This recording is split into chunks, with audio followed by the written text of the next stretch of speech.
Un yanqui en la corte del rey Arturo. Novela de Mark Twain. Trama. Hank Morgan, un residente del siglo XIX de Stratford, Connecticut, después de un golpe en la cabeza, se despierta y se encuentra inexplicablemente transportado en el tiempo a la Inglaterra medieval temprana, donde conoce al rey Arturo. Muchos pasajes se citan directamente de La muerte de Arturo, de Sir Thomas Malory, una colección de leyendas artúricas de finales de la Edad Media que constituye una de las principales fuentes sobre el mito del rey Arturo y Camelot. El narrador principal es un hombre del siglo XIX, aparentemente el propio Mark Twain, que conoce a Hank Morgan en la época moderna y comienza a leer su libro en el museo donde ambos se conocen. Más adelante, los personajes de la historia relatan partes de ella en el idioma original de Malory. Un capítulo sobre ermitaños medievales también se inspira en la obra de William Edward Walpole Lecky. Introducción al extraño. La historia comienza como una narración en primera persona en el castillo de Warwick, donde un hombre detalla su recuerdo de un cuento que le contó un extraño interesado que se personifica como un caballero a través de su lenguaje sencillo y su familiaridad con las armaduras antiguas. Tras una breve historia sobre Sir Lancelot de Camelot y su papel en la matanza de dos gigantes, narrada en tercera persona y tomada directamente de La muerte de Arturo, Hank Morgan entra y es persuadido a revelar más detalles de su historia. Hank es superintendente gracias a su experiencia en la fabricación de armas de fuego, con 2000 subordinados. Durante un desacuerdo con sus subordinados, sufre una lesión en la cabeza cuando un hombre llamado Hércules lo golpea con una palanca. Hank despierta bajo un roble, sin tener ni idea de cómo llegó allí. Pronto se encuentra con el caballero Sir Kay. Kay lo reta a una justa, que Hank pierde rápidamente, desarmado y sin armadura, mientras trepa a un árbol. Kay captura a Hank y lo conduce al castillo de Camelot. Al darse cuenta de que ha viajado al siglo VI, Hank se da cuenta de que es, de hecho, la persona más inteligente de la Tierra y que, con sus conocimientos, pronto debería estar al mando. Hank es ridiculizado en la corte del rey Arturo por su extraña apariencia y vestimenta y es sentenciado por ellos, particularmente por el mago Merlín, a quemarse en la hoguera el 21 de junio. Por un golpe de suerte, la fecha coincide con un eclipse solar histórico en 528, del cual Hank había aprendido en su vida anterior.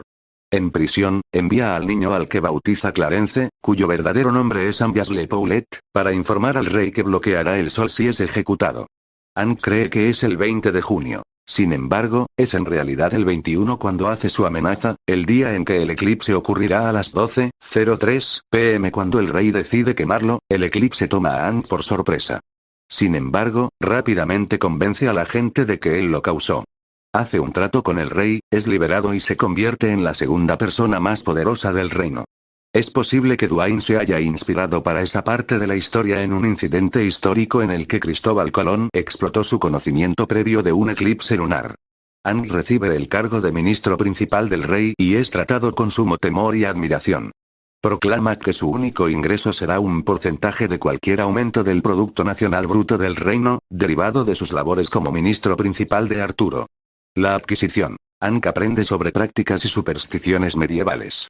Gracias a su conocimiento superior, puede superar a supuestos hechiceros y a los funcionarios de la iglesia que hacían milagros. Poco después del eclipse, la gente comienza a congregarse con la esperanza de ver a Hank realizar otro milagro.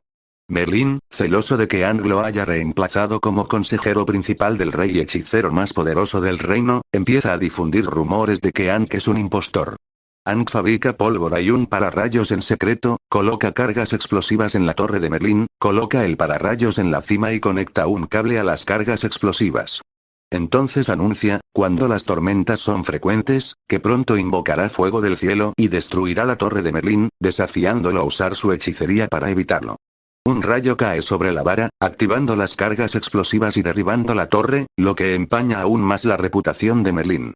Hank Morgan usa su autoridad y conocimiento para industrializar el país a espaldas del resto de la clase dominante.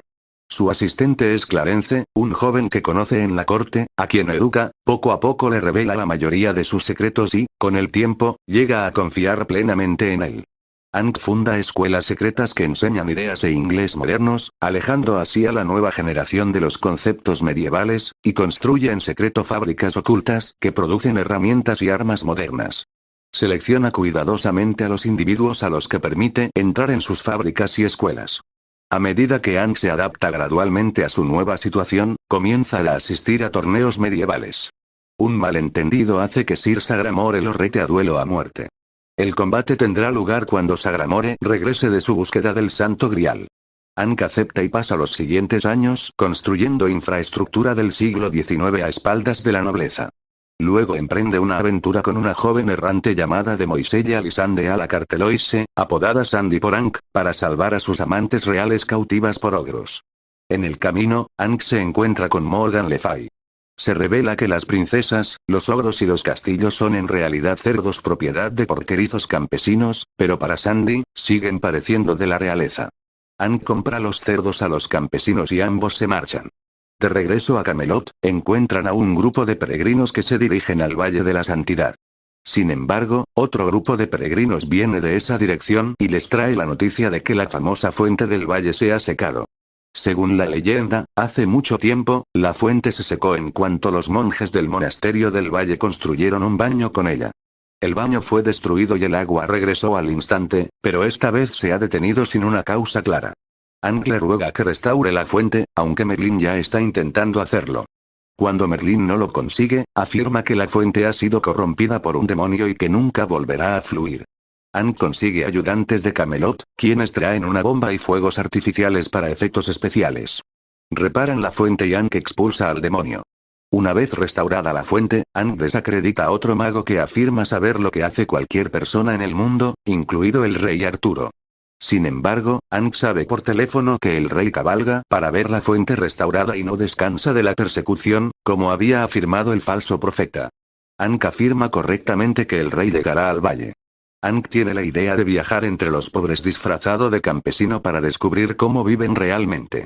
El rey Arturo se une a él, pero le cuesta mucho actuar como un campesino de forma convincente. Arturo se desilusiona un poco al ver con sus propios ojos el nivel de vida de sus súbditos. Ambos se encuentran con aldeanos en un pequeño feudo del reino de Arturo, donde Arturo es tomado por loco tras hacer varios comentarios extravagantes y erróneos sobre la agricultura.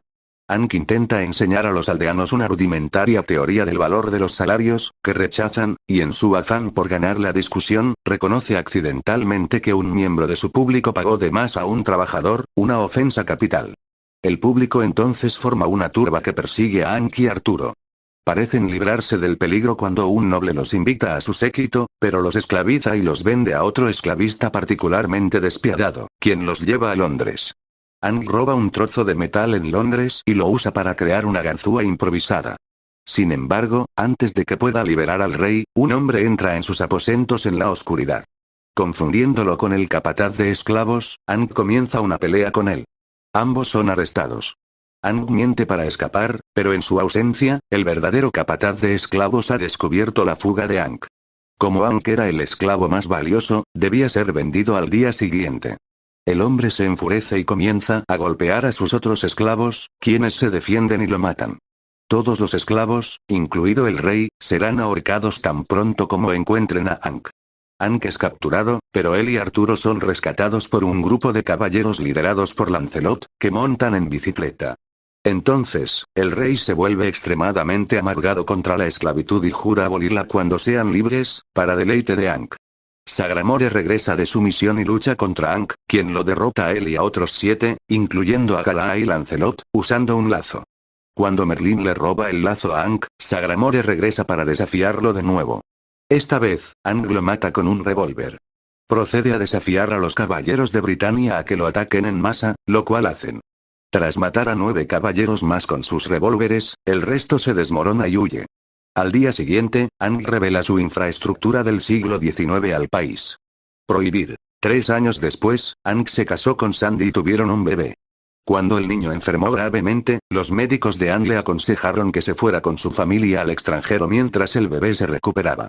En realidad, se trataba de una estratagema de la Iglesia Católica para sacar a Aang del país. Durante las semanas que Aang estuvo ausente, Arturo descubrió la infidelidad de Ginebra con Lancelot. Esto desencadenó una guerra entre Lancelot y Arturo, quien finalmente fue asesinado por Sir Mordred. La Iglesia entonces declara la tierra bajo interdicto, lo que provoca una rebelión popular contra Aang. Aang se da cuenta de que algo anda mal y regresa a Gran Bretaña. Clarence le informa de la guerra. Con el paso del tiempo, Clarence reúne a 52 cadetes adolescentes para luchar contra toda Gran Bretaña. La banda de Aang se fortifica en la cueva de Merlín con un campo minado, cableado eléctrico y ametralladoras Gatling. La iglesia envía un ejército de 30.000 caballeros para atacarlos, pero son masacrados por los cadetes. Sin embargo, los hombres de Aang están atrapados en la cueva por una pared de cadáveres y asqueados por el miasma generado por miles de cadáveres. Aang intenta ayudar a los heridos, pero es apuñalado por el primer herido al que intenta ayudar, Sir Meliagraunce. No resulta gravemente herido, pero está postrado en cama. La enfermedad comienza a manifestarse. Una noche, Clarence encuentra a Merlín hechizando a Aang, proclamando que dormirá durante 1300 años. Merlín empieza a reír a carcajadas, pero termina electrocutándose con uno de los cables eléctricos. Clarence y los demás aparentemente mueren de enfermedad en la cueva. Más de un milenio después, el narrador termina el manuscrito y encuentra a Aang en su lecho de muerte, soñando con Sandy. Intenta crear un último efecto, pero muere antes de poder terminarlo. Fin.